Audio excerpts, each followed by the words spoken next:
hiding slash debt.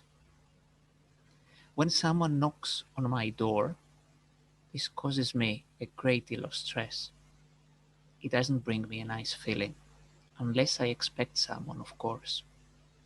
As a child, when something similar happened in our house, I remember I was told to stop any activity I was involved in, either watching telly or playing, and stay silent for as long as this person, we assumed someone requesting their money back, would give up and go away. To this day, I'm still unsettled every time someone I don't expect to pay me a visit shows up to my door. Try and keep this briefer.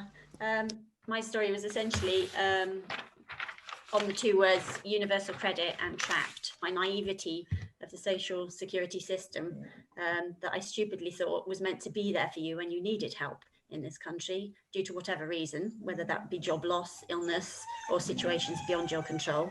Sorry, the dog's whinging. Finding myself in the system, I realised that you're in a catch-22 because I was ill, so I was signed off, but I couldn't afford food. So in order to be able to eat, which I need for my mental health when I'm not well, I had to go back into part-time work, which I thought I might manage, but obviously wasn't quite well enough to be doing that. And going back into part-time work meant that I couldn't afford medication or paying council tax. So I then got signed off for my mental health and was more in debt, and back in the situation I'd been in 6 months before. So I've been a rude awakening to the universal social security system in this country. It was the beginning of my PhD studies and my struggle with mental health during that time and the financial impact that it's perhaps having at the moment. On a scale of 1 to 10 being the thing that happened at the beginning and end of every session and something that you're expected to put into scale in terms of measuring your own complicated emotions and thoughts and things like that. Being diagnosed with obsessive compulsive disorder, it was particularly muddy and seemed like too simple a scale for me. Hiding in that I kept the experience secret throughout my whole treatment, with the exception of close friends and ultimately my university. The impact of the pandemic has meant that I've had to apply for an extension. And in order to feel like I deserved that extension, I felt like I had to tell them everything, which in itself was kind of a risk because you could tell them all this detail about yourself, kind of leaving yourself exposed, perhaps a bit embarrassed and ashamed as well. And they could still just say no, because universities act like a machine, an emotionless machine, and you know, details that you otherwise wouldn't want other people to know. Perhaps administrators are going to come across your application and heads of school and things like that, faceless people that you've never met, like seeing all this fine detail about yourself, and just the financial impact of not taking time off during the time of treatment, thinking that it would save me in the long run and perhaps have an impact towards the end, and of course the unforeseen pandemic too. Gabrielle. Thank you. Over time, I did not really notice how the feeling sneaked in.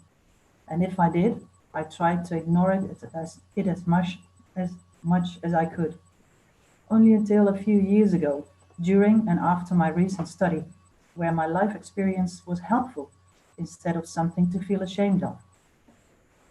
Getting credits for who I am, what I did or didn't mean for other people as a therapist and as a human being made me feel good, proud, and valuable again.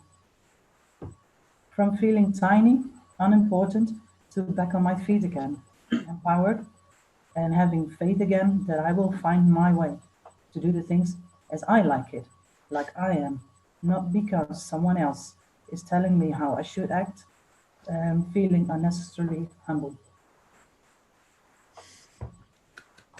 Thank you. It touches me again.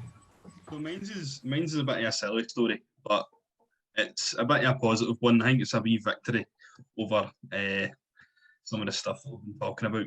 It's kind of related to the one of my words was a cycle, and I felt that when I first moved out, and I was going back to uni and I had a job, I felt great.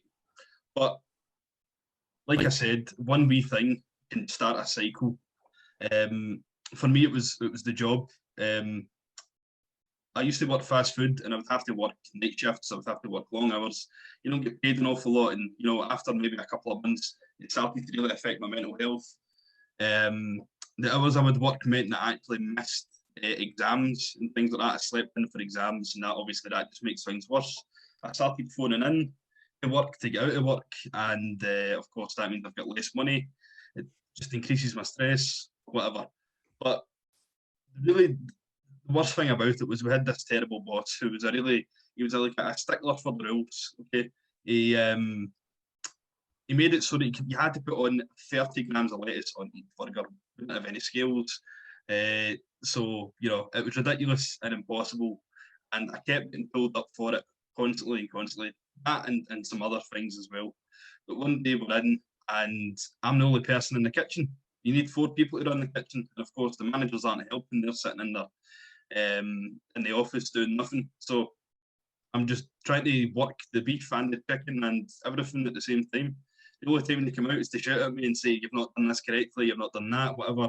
And one time he comes out and he threatens me with my job and he says, "I'm going to fire you if you keep doing this. This is terrible."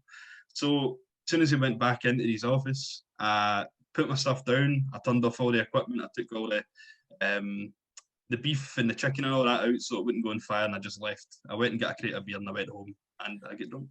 Yes. Mine is about fear and losing. Here I am with my family, sitting and watching a Bollywood movie, comfortable and fearless. In only a few hours later, we ended up in a nightmare. A war broke out in my country and we were forced to flee. Yes, flee. Flee from our house and leave everything that was, leave everything, leave the nice lifestyle we were accustomed to. Starting a new life in a new country, having to do with less, feeling of lost, fear, ashamed, and stressed.